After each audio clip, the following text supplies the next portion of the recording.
my great pleasure to introduce Lukas Einkemmer from University of Innsbruck. He's going to talk about solving kinetic equations using dynamical low-rank method. Lukas, please. All right, thank you so much for the nice introduction, and thank you for having me. It's really a blast to see many faces again and meet some new ones. So I assume that many of you, maybe the majority of you, don't particularly know much about the dynamic low-rank approximation. So this talk should serve a little bit also as an introduction to that topic. But I would be very happy to discuss many of the details if some of you are so inclined. And so this is work not only by myself, but a lot of collaborators over the years have been involved in advancing this dynamic low-rank algorithms for kinetic equations, and some of those are on the slide here. Now, we all know what the kinetic equation is, right? So this is just to set a little bit the notation. We have a particle function, which I will denote as f. This depends on position x, velocity v. And so in my talk, I will basically be mainly considered with equations where on the right-hand side we have a no collision operator, so the collisionless form, or sort of a weak collision operator. Now, basically in solving this equation, what we have learned since Newton is that we don't want to count to 10 to the minus 10 to the 23, okay? So we want to look at sort of densities and not look at the individual particles. So in this sense, maybe I would sort of push back a little bit against this notion that sort of there's a very clear physical interpretation between big and sort of the physical dynamics that you have, because I mean in big you count up to 10 to the 3, and so there's still like many orders of magnitude left here. So the high dimensionality of these kind of equation, they are obviously a concern, but what is also a concern is that if I let this evolve in time, so we start with a very regular initial value, and then as we go on in the collisionless case, we get this very small scale structures here, particularly in the velocity direction, and then maybe some nonlinear effects will create vertices and all sort of kinds like this. But in particular, sort of we have small scales in phase space that we need to consider here. And those two things together, as we already heard in the talk this morning by Antoine, so these talks together, this really make it very challenging numerically to solve these kind of systems. And so then if you want to do this, you basically have two choices, right? Either you suck it up, you try to find the largest supercomputer available, try to find the most efficient numerical method sort of on a grid, and then just, you know, do a lot of computations. And I mean, you can do this, and many people have done this. We have also looked into this kind of methods a little bit. And so in particular, there are some simulations here I want to show you briefly. So this is some Joules Booster, which at the moment is the largest supercomputer in Europe. We run this on 1,500 GPUs. And so we get a resolution which is about 100 grid points, right? And I mean, this is sort of the limitations that you have when you really try to solve these 6-dimensional systems on a grid. Now then, the other option is you look into using some type of complexity reduction techniques, and I interpret here like complexity reduction very broadly. We already heard quite a bit about particle methods, and while, for example, for this Landau damping problem, they don't are particularly effective. So this is sort of the same plot you saw in the morning. You want to go down all the way over here, but even if you use like an insane number of particles, you sort of flatten out after maybe 2 or 3 orders of magnitudes. So this is sort of the method that usually physicists prefer. But if you look a little bit in the mathematical literature, then you might actually discover sparse grids. And so then you try to sort of apply sparse grids to these problems, and people have tried this as well. Now, one issue we already heard also in this talk this morning, namely regularity. You need a lot of regularity to make these sparse grids work. And I will actually come back to this point quite a few times, because sort of the idea of this dynamic low rank is really that you can deal better with these unregular solutions that we have here. But sort of from the other problem, if you do sparse grids for the full 6-dimensional system, is that they actually have problems resolving Gaussians. This is very well known. And well, since Gaussians are the equilibrium distributions in these kinetic equations, if you can't really resolve the equilibrium, how much hope do you have to really do dynamics? So the method I actually want to introduce to now is a dynamic low-rank approximation. And if you have never heard anything about the low-rank approximations, the easiest way to think about this is in the following way. I have my function. The function depends on both position as well as velocity. So I have all my degrees of freedom in physical space here. I have all my degrees of freedom in velocity space here. And I put this in a matrix where I put all of the degrees of freedom in physical space along the rows. And I put all the degrees of freedom in velocity space along the columns. And then what I do is I do a singular value decomposition. So I write this matrix A here as V times S times W transpose.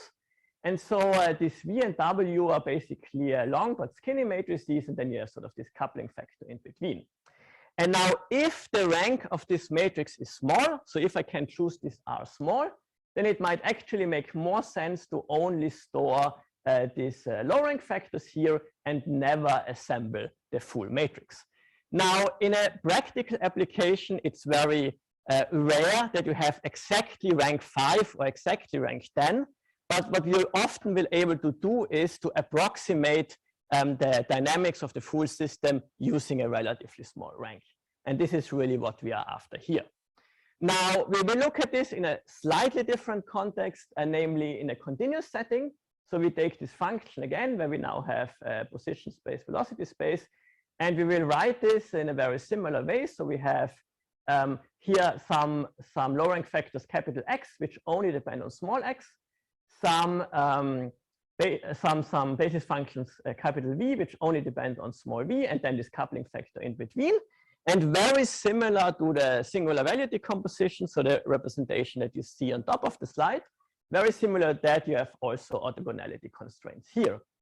The only real difference here is, except for the continuous versus discrete, is that the S here is not necessarily a diagonal matrix. So this just can be any R times R matrix. Now, of course, you might ask, I told you before, well, many of these complexity reduction techniques that have been tried for these kind of systems, they didn't work particularly well. So why do we think that low rank works any better? And I actually want you to keep sort of this question in the back of your head. I will now introduce the algorithm to you, but then I will come back and I try to give you sort of a understanding of why this works in many situations. So this is the picture here, which tells you how the numerical algorithm works. So basically, we start here at the point, okay? This is some initial value, and this point is given by a rank R function. And so our approximation space is this manifold over here, okay? This is the space of all rank R functions. And then you look at the dynamics. Now, in general, the dynamics leaves this approximation space, okay? So it's not exactly a low rank approximation. So what we do is then we take this update here, we project it on the tangent space of the manifold at that point. And if we constrain this to the manifold, then that means that for all time we have the guarantee that our approximate dynamics actually stays on the manifold. So this is the dynamics over here. And so for this dynamics, we will obtain some partial differential equations. And so you go from the full Vlasov equation to a set of partial differential equations for the low rank factors, and then you apply whatever numerical method you want for those. All right, so a little bit more mathematically, we have our function here. We have the low rank approximation, but now everything depends on time. So all of the low rank factors, they acquire a time dependence. And then, as I said, the low rank functions with a fixed rank, they form a manifold. And if you want to determine the tangent space of that manifold, what you essentially have to do is you have to take this representation here, and you formally differentiate with respect to time. So this is here denoted by the dots. And then you get this representation here. And basically, any element in the tangent space can be represented in that form, where the xi dot, the Sij dot, and the Vj dot. These you can really choose arbitrarily in some L2 space, let's say. So for each of these choices, you get one element in the Dirichlet space. Now, it turns out that this representation actually doesn't give you a unique dynamics for the low-rank factors. So there's still some ambiguity here. And so then what you need to do is you need to impose some additional conditions. So this is just to show you this non-uniqueness, right? You can put in either those or those sets of equations in here, and you will get exactly the same dynamics for F. Now, the gauge conditions fix that. And usually the gauge conditions that we choose are such that we assume that the xj dot are always orthogonal to the xi. And in the same way, the vj dot are always orthogonal to the vi. And if you do this, then you can almost see what happens, because now you see you have these three terms over here, but by taking inner products with xi and vi, we can selectively eliminate those terms over here. And this is exactly what we do. So we take the inner products here, and this eliminates certain terms, and the only thing that remains here is the time derivative of the Sij. So this first equation is an equation for the low rank factor S. That's an ODE. Okay, so ordinary differential equation of a relatively small size. So this doesn't matter. It's very cheap. But then if we only apply one of the basis functions here, then we get an equation for the xi's. This is an x-dependent BDE. So this is at most three-dimensional. And then we essentially do the same thing down here. We get an equation for the Vj, and this is a velocity-dependent BDE only. So we sort of, what we do is we take the six-dimensional problem and we break it down into basically R equations in X and R equations in V, which in both cases we have a three-dimensional problem. Now, so far, what I've told you is very generic, right? In principle, you could take any equation, any right-hand side, and you can put it in here. But now what we have to do is, of course, we have to use the specific equation that we're interested in. So we take the right-hand side, for example, of the electrostatic Vlasov equation, and we plug this in here.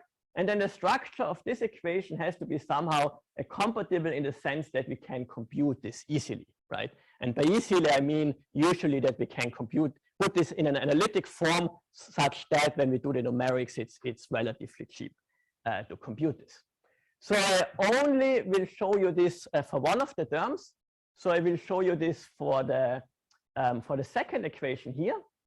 And actually, it's a little bit easier to see what happens here if you put the xi and the Sij together. So if I put the xi and the Sij together, I get this object k, which is just the first part of the dynamic low-rank approximation. And I plug my right-hand side in here. I do this calculation with the inner products, which is really quite easy. And what I get is this right-hand side here.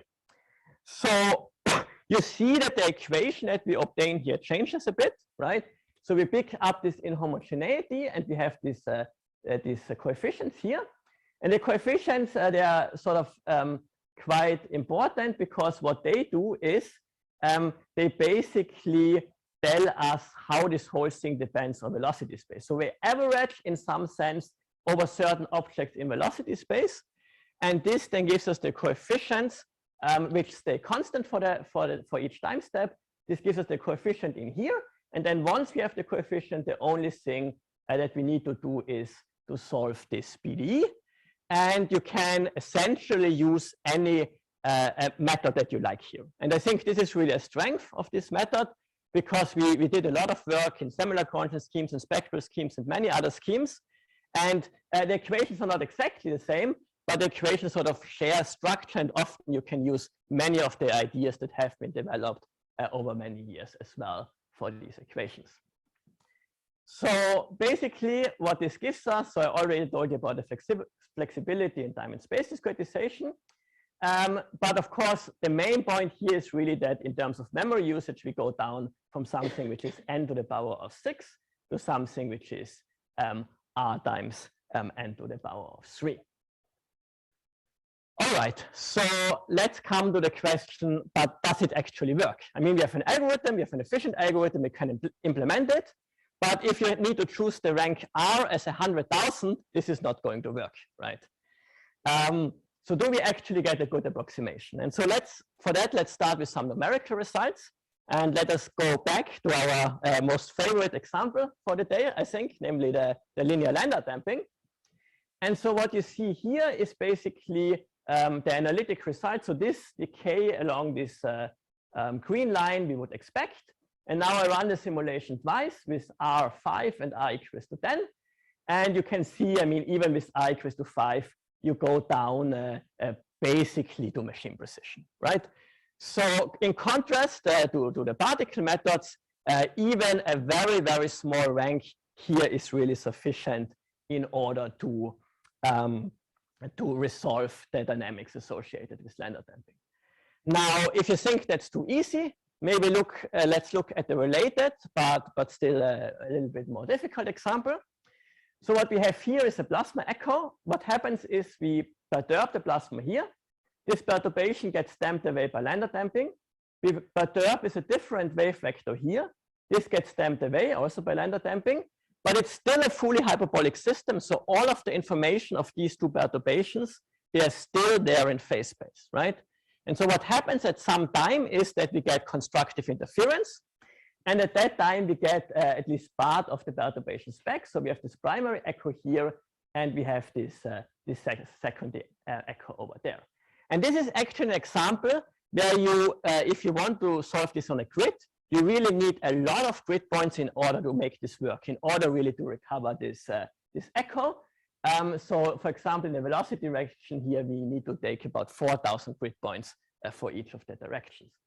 Now, how does low rank perform here? Well, if we do R equals to 5, we certainly see that we make an error and everything sort of below 10 to the minus 10 or so is gone. But I mean, qualitatively, we have the first echo, we have the second echo, so everything is fine. If we increase the rank a little bit, then basically the two solutions look pretty much indistinguishable. So also here, with a relatively small rank, we can actually get very accurate results. So why does this work? Well, the first reason why this works is that in a certain sense, these methods can deal much better with sort of high frequencies in the solution. And in order to sort of illustrate this for a very simple example, so this is just the linear attraction equation on x and v. And I start here with an initial value where I have an equilibrium in the velocity direction, and I have one Fourier mode in the x direction. And then, I mean, we can immediately write down the solution, right? So the solution is just e to the ik x minus vt. And now we can split this up. So we have parts which depend on x over here, and we have parts which depend on velocity over there. And so this term that we get from the dynamics is actually quite bad, because here we have a time dependence in the frequency in the velocity direction. So as time goes on, the frequencies get higher and higher and higher. And these are sort of the small scale structures that you saw in the original simulation. Now, from a low rank approximation, right, this is no problem at all. This is still rank 1. You have something in x times something in v. And the fact that the solution becomes very irregular in the velocity direction does not enter into it at all, right? And so really this is sort of the advantage that we do get here. We can sort of generalize this argument a little bit. And this is sort of my second reason why dynamic low rank works quite well for these kind of problems. Namely because if we are close to the linear regime, then we know that we have a low rank approximation. And the way this works is basically you fix an equilibrium, okay? So the equilibrium distribution, then you write a function f as some equilibrium plus a perturbation. The electric field is also 0 plus some perturbation. You plug this into the Vlasov equation. You linearize the Vlasov equation, which means we only take care of the equilibrium distribution here, and not the whole particle density. And then we see what happens. And in the case where we have initially some equilibrium plus a perturbation which is sort of a linear combination of Fourier modes times something in V. If we do the time evolution, the dynamics here, velocity direction, can become very complicated. We can get very high frequency components here, but because we have linearized it, the Fourier modes stay the same here. So if you start with a rank M approximation at the beginning, at the end, you will have at most a rank M+1 approximation, right? And so this is, of course, for the linearized equation, but then if you are in sort of a weakly nonlinear regime, often you see that you still have a low-rank structure where a relatively small r is enough to actually look at this. Now, reason 3, and actually my last reason is, and this sort of goes away maybe a little bit from the plasma physics theme of the talk, because here we really look at problems with strong collisionality, okay? So we have a strong collision operator in a Boltzmann type equation. And we know then that in the limit where the strength of the collisionality goes to infinity, what happens is that we get some fluid equation. Now, the fluid equations, they are only both in position space, right? And the reason for this is that we have a very particular form in velocity space, namely a Maxwellian with some position-dependent coefficients. And then in many cases, you can actually show that in this situation, you can capture the limit. So you can do an asymptotic preserving dynamic lowering scheme, which actually, where we know that the numerical method in the limit or close to the limit has a low rank. So this is actually one of the few examples where we really fundamentally know that the solution is low rank, and then you can also do some rigorous mathematical proofs.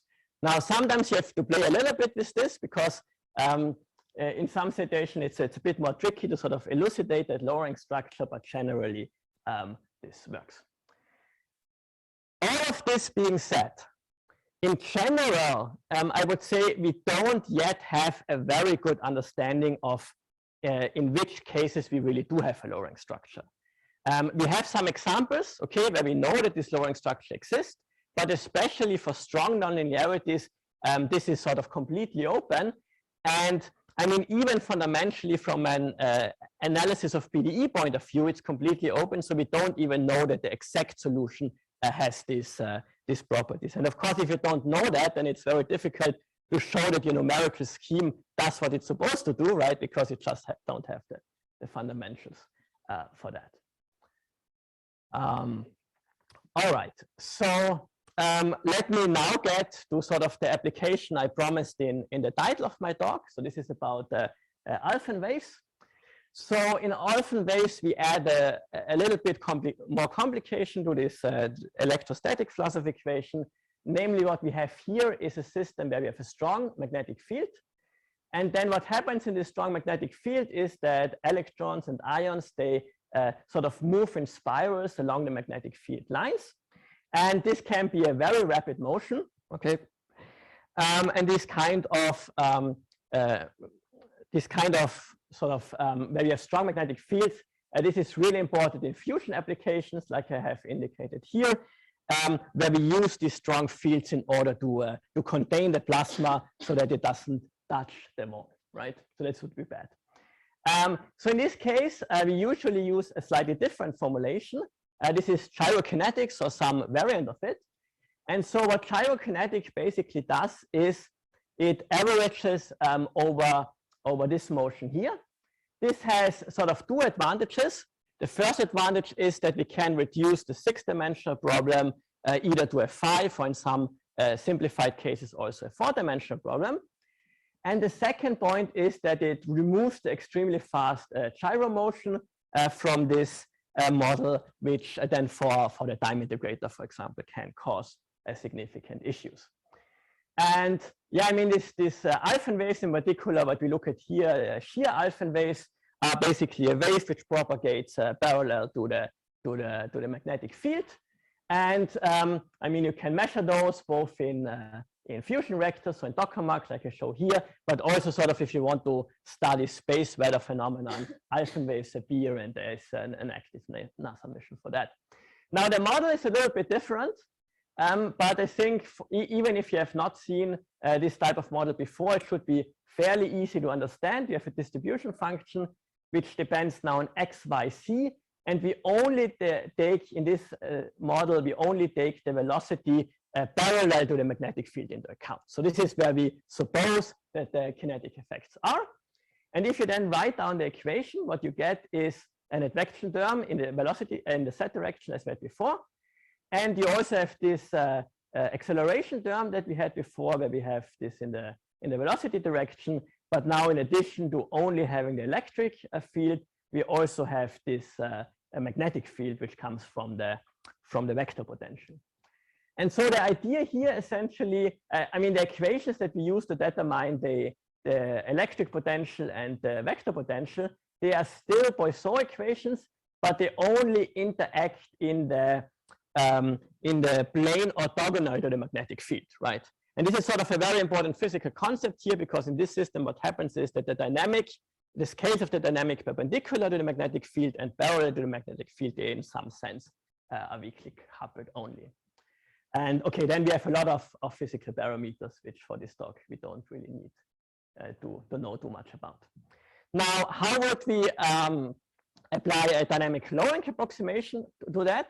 So the first thing we have to figure out is, how do we take these 4 dimensions and how do we distribute them, right? And in this case, and in many other cases, what I think you should do in order for this dynamic lowering to work well is to use the physical structure to sort of decide what you do here. In this case, the physical structure is that we have dynamics perpendicular to the magnetic field, which goes into the first lowering factor, depends on x and y. And you have dynamics parallel to the magnetic field, which is z, and also the velocity component here, and this gets into the lowering factor v. Now, the new thing here, compared to what I showed you before, is that now we not only have to sort of do a lowering approximation for the distribution function, but we also have to do a lowering approximation for the potentials, because the potentials here, they now depend on 3 variables, and so the z variable is in the second partition. And so we do this in sort of the obvious way. We have something which depends on x and y, and something which only depends on z, and the same thing for the magnetic potential. Now, if you now write down the equations for the lowering factors, it's even a little bit simpler than what we had before, because both of these, and I will go back here for a minute, both of those advections here, they're actually almost entirely contained in this ZV space. So the equations for the K and the equations for the S, they're basically ODEs. Okay, they're very easy to solve. There's not much complexity there. What we need to take care is the equation for the L. So the L is just taking the S and the V together. And what happens here is that the advection here is treated exactly, because this is only V and Z dependent. Okay, so it's completely in the second partition. So this is exact. And the only approximation really that we make here is that we take here, so the potentials, we take sort of an average over x and y, right? Because in this equation, we can only have a Z and a V dependence. And the sort of the interesting thing about many of these dynamic lowering approximations is that often if you sort of have reduced models, reduced physical models, you can look at these reduced physical models and you can sort of interpret this as a lowering approximation. And in this case, a model that has been used for very long is sort of a 1+1 dimensional model, where you assume that in x and y you have Fourier modes, and then whatever dynamic you have here in Z and V direction. And then within, and then even if you want to go further here, you can write down the equation for this. And then if you linearize, you can actually obtain the linear dispersion relation for that system, and you can determine the damping rate and frequency and so on. And the point here is that for the dynamic lowering approximation, this is a simple limit, okay? Because for the dynamic lowering approximation, this is a rank 2 solution. So you get that model, and if you only want to solve that model, it's very cheap. You just choose rank equal to 2. But then the dynamic lowering approximation also gives you the possibility to increase the rank and to incorporate more and more of these effects which happen if this is not exactly a Fourier mode here. And so I will show you some numerical results. So this is basically Alfvén waves where we have a small perturbation and then show how this develops. You see here there's clear oscillations in the electric and the magnetic field. And basically, if you look at the error in the electric and magnetic field, you have a very small error. So in the plots, these two things, they look indistinguishable, right? And this is what we expect, right? Because in that case, if the perturbation is small, then you're almost in that limit over here, right? And then in that case, you really expect the low rank method, even with the rank equal to 2, to perform very well. But of course, you can go beyond that. And so you can increase the strength of the perturbation and the bed of the plasma in order to make your problem more complicated. And then you can integrate for a longer time. And you basically see here very clearly, I mean, this is just a zoomed in picture of around here. You can see this oscillation between electric and magnetic energy, but then also over longer times, the oscillation between the field energy and the kinetic energy in the system, right? And this is still only rank 3, right? So also in this case, if you choose your rank here very small, you can still get a very good representation of the actual physical dynamics that you're interested in. So I now talked a lot about many of these problems where you have a relatively, you can use a very small rank. And I talked about this mainly in problems where we are sort of like weakly nonlinear in a sense. But I just want to show you one numerical example for which we cannot prove anything, but where the method still works relatively well. So this is two-stream instability, and I just have to take a second here to switch the video.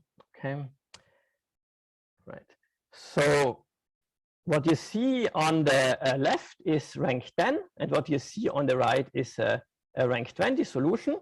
And if we let this develop for a little bit, I mean, quite clearly you see that at some point the rank 10 solution doesn't represent the solution very well. But okay, if you run with a somewhat larger rank, then you can still see that sort of you capture at least qualitatively the physical dynamics here. And then if you do the same thing, and if we look at the electric energy, I mean, also here you can see that for rank 5, I mean, it's not particularly accurate, but then starting for rank 10, we get the linear phase completely, we get saturation very well, and then only if you go to the very nonlinear phase, we might need a larger rank for this. And I mean, this simulation here, this is done with a framework that we are now developing in order to make it a bit easier to implement these dynamic low rank algorithms, because they require some invasiveness in terms of your numerical implementation. And this is coming back to GPU. So many of those operations are just dense linear algebra, so you can run this very efficiently on GPUs. And I mean, you can basically then run a 6-dimensional simulation of this nature in 20 minutes on a simple workstation. And I think most of us would really prefer this compared to going to the large supercomputers and having 1,500 GPUs, or sort of what I showed at the beginning. All right, so I told you a lot of sort of good things about dynamic low rank. So let me also tell you a little bit about the bad things about dynamic low rank. And the bad thing is clearly, in my view, conservation. Okay, so dynamic low rank originally comes out of sort of these Hartree-Fock type methods from quantum mechanics, where they have like very high dimensional problem, and it conserves the L2 norm, which for those people is all they need, right? So they are happy. But for us, except for the L2 norm, basically the whole physical structure of the Vlasov equation is destroyed by doing this approximation. Okay, so I mean, in the following, I will show only a sort of a result for mass, momentum, or energy. But basically, whatever sort of invariant you have in your system, if you apply the dynamic low-rank algorithm classically, you will not conserve this. Okay. And I mean, depending on your problem, this might be less of an issue to you. It might be more of an issue to you. Certainly for lambda damping, which is on the left-hand side here, I mean, we still have very good mass conservation, for example, right? And that's fairly typical, I would say, for sort of linear and weakly nonlinear problems. But if you look at a nonlinear problem, really a nonlinear problem like the two-stream instability, and you just ran the classic algorithm, even if your rank is relatively large, what can happen is that the error in mass, for example, here approaches more or less order 1, right? And then, of course, for long-time integration in particular, this is a huge problem. And if we want to use a dynamic low rank for such approaches, we have to do something. And I mean, certainly also this failure here is in stark contrast to both Eulerian and particle methods, where we at least can get like a mass and momentum conservation, or maybe mass or energy conservation, as we saw in many of the talks before. And there's an added complication here, because in some sense, if you just talk about invariance, right? I mean, there's an easy fix to that. Just put some Lagrange multipliers on your equation, you know, project this out, and then you have all the invariants conserved that you want. And you can do this very easily also within this dynamic low-rank approach. But at the end, when we do conservative methods, we don't care about conserving invariants. What we care about is getting good physical properties of the solution, maybe in a regime where sort of the pointwise error of our solution is large, right? And in order to do that, we should really not forget about the conservation laws. Conserving, so this is the conservation law associated to mass. Conserving those things, in a sense, is much more important than just somehow fixing up the global invariance. And to show this to you, I have a plot here. So what I would expect is this instability here, and then a nearly constant line over very long times. Now, if you do low rank, classically, you clearly see that this unphysical decrease here. So this is not what we want. And now I say, okay, let's fix up the local invariant. Okay, let's just fix mass and momentum and these kind of things. And then I get to the purple line, which is just conserving the global invariance. And I mean, I conserve all of the global invariants, but qualitatively, my solution is as bad as we had before, right? And there are many sort of papers which do that, but this, I think, is really not what we want. What we want is to get up here, and this we can achieve if we conserve the local invariants, right? So we not only need sort of some ad hoc way to fix up the global invariance, but we really need to take care of this underlying structure of the equation. And so the way you can do this is the following. So if you look at the Vlasov equation, if you have certain functions in the approximation space, so this is the one function or the v function, v squared function, for mass, momentum, and energy respectively. So if those are part of your approximation space, then your dynamic low rank approximation is conservative. Okay, it conserves everything that you want. Now, why is this not the case? Well, there's one sort of easy reason for this, and there's one more fundamental reason for this. The easy reason for this is that if you both, so this one function or the v function, this is not even in L2. And usually what we do implicitly, I've not really talked about this because I swept some of the technical details under the rug, but usually what we do here is we work in L2 because all our inner products are in L2. So in some sense, you cannot represent this function except in the limit because it's not part of the approximation space. Now, this part is easily fixed, right? We can, for example, just use some L2 space, which is weighted by something. For kinetic equations, we can use a Gaussian. This doesn't mean it's a delta F approximation or anything like that. It's still sort of we approximate the full equation. We just use a different sort of space to approximate it. But the more fundamental reason is that the good thing about this dynamic low rank approximation is that your low rank factors, so your basis functions, they are really chosen by the algorithm in an automatic way. So they are adapted to the dynamics that you are currently looking at. So it's not like a Fourier mode, for example, where you just choose your basis function and then look at the coefficients.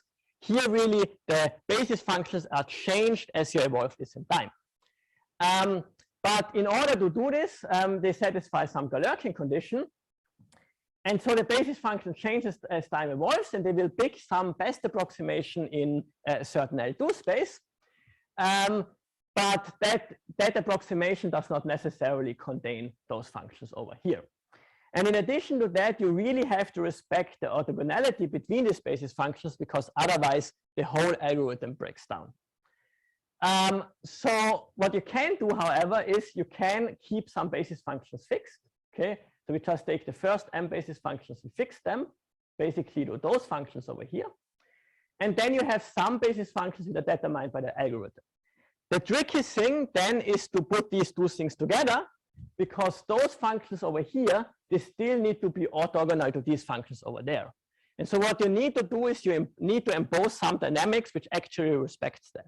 Okay, and this actually requires to modify this classic dynamic lowering approximation. So what we modify essentially is the Petrov-Galerkin condition, which is the heart of all of this approximation. And when we look at equations for the W, so for these changing basis functions in velocity direction, we have to test with a very particular function over here.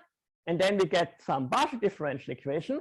And if we solve this partial differential equation instead of the one I showed you before, okay, then we really get a mass momentum and energy conservative dynamic lowering algorithm.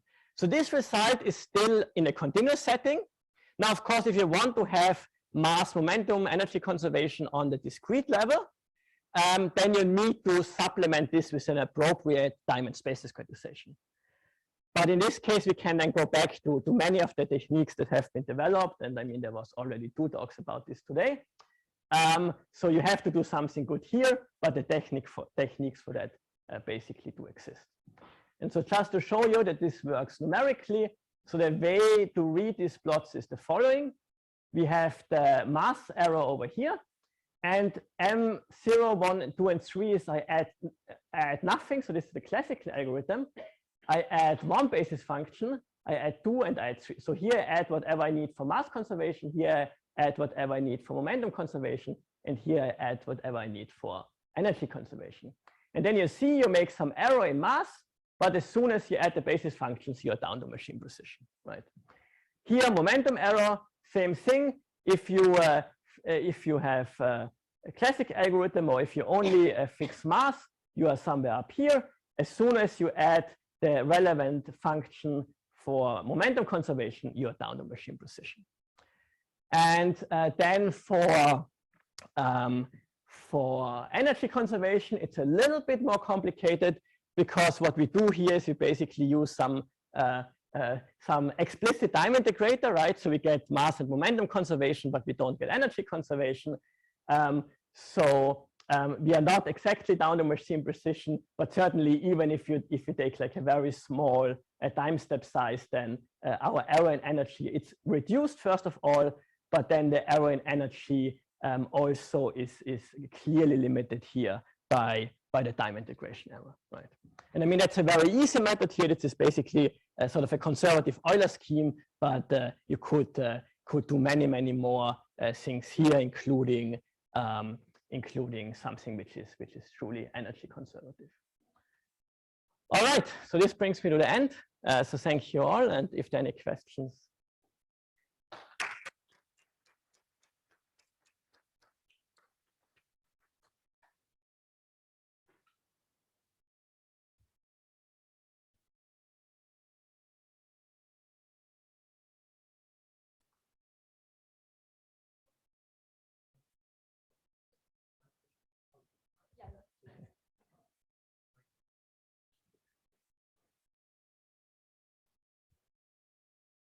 Okay, thank you. So my question, because you talked, okay, you discussed the fact that it is important at some point to be locally conservative, I mean to respect. So my question is, at the end, the method, the Petrov-Galerkin method, is it locally or globally conservative? Just if you can give precision on that. Thank you. Right. Yeah. So maybe I went over this a little bit fast. So actually, it gives you really the local conservation laws, and the reason for this is that we do not. So what we do here is we really mimic the sort of analytical proof that you do in order to show these local conservation laws, right? So what you do here is you integrate when you multiply by v, and you integrate when you multiply by v squared. And as long as you can do these operations, analytically you get the conservation laws, right?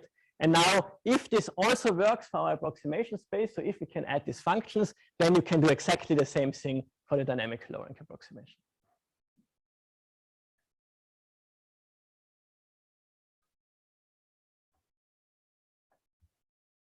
Yes, thank you. The numerical examples were very interesting. So for the two-stream instability, the simulation on the right was with rank 20. So rank 20 means you have roughly 20 or 400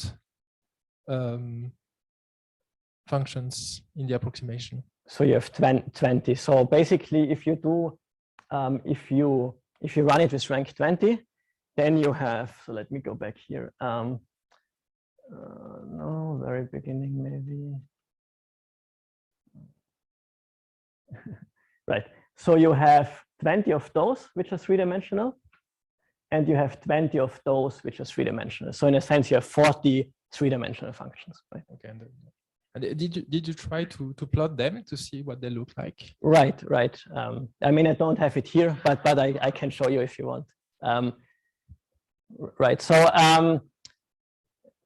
in a sense, I think that so sometimes you can even sort of look at these at whatever the algorithm figures out for these functions. You can even sort of look at to see sort of what is the dominant behavior of these equations, right? Because what the dynamic low rank approximation, similar to SVD, will basically do is it will weight this in a certain sense, right? You have so these are orthogonal functions, right? And then you have a singular values here, and they have a largest singular value and the second largest singular value and the third singular value, right? And so it almost decomposes your solution into sort of the most important dynamics plus the next most important dynamics plus the next most important dynamics in this sort of XV kind of decomposition, right? Most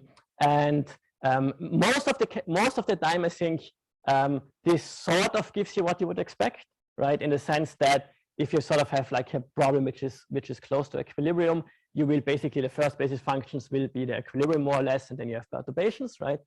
But sometimes it's not so clear, and especially for this two-stream instability, it's not so clear because it basically wraps this around. So you would think this is not a particularly good lower rank approximation because it really mixes X and V space, and then it somehow tries to sort of make this vortex out of X and V basis functions. And this is something where my intuition at least fails. So the algorithm does something, it figures out how to approximate this relatively well. But in this case, my intuition doesn't really tell me what that means, right?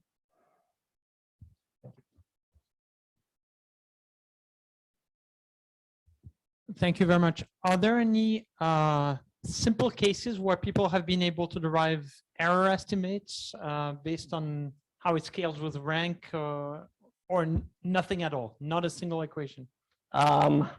So you mean for dynamic low rank in general, or for kinetic equations in particular? Even dynamic low rank in general. Okay, so for dynamic low rank in general, if you don't have stiffness, so if you are able to have some Lipschitz constant on the right-hand side, then there are very mathematically rigorous results. I would not say that that's particularly easy, but it can be done. And that is in some of these, even in some of these early papers by Christian Lubich, there's some results like this. Now, for kinetic equations, there is very little at the moment. So we have one situation where we really did a rigorous proof. So this is actually a work with Xin Li, and this is sort of in this fluid limit, right? because in the fluid limit, we know we have low rank, and then we can show that the numerical approximation actually captures this up to whatever the error is, right? But as I said, I mean, sort of the first thing that you need is you need to know that the analytic solution actually has a lowering structure. And in many cases, you don't even have those results, right? And then numerically, it's I mean, to really prove something is difficult, right? And I mean, this is more on the hyperbolic side, right? So if you think more about parabolic equation, the situation is a lot better, because for parabolic equations, you can always rely on smoothness, giving you a low rank approximation, right? Even a Fourier series for a very smooth solution is a low rank approximation.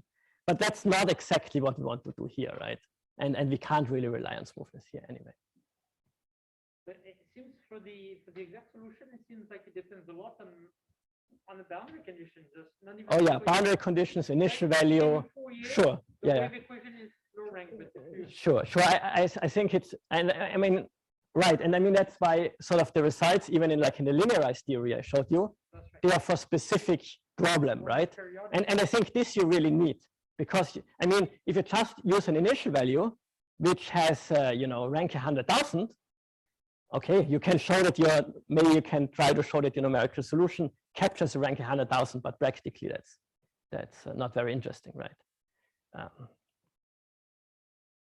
Would it make sense to go to higher order tensors for the coefficients? Yes, very good question. So I left this out here mostly for simplicity. And of course, I mean, this method really comes from sort of quantum dynamics problems where you really have to go to higher order tensors. If you have a 100-dimensional problem, right, decomposing it in R 30-dimensional problems is not going to work, right?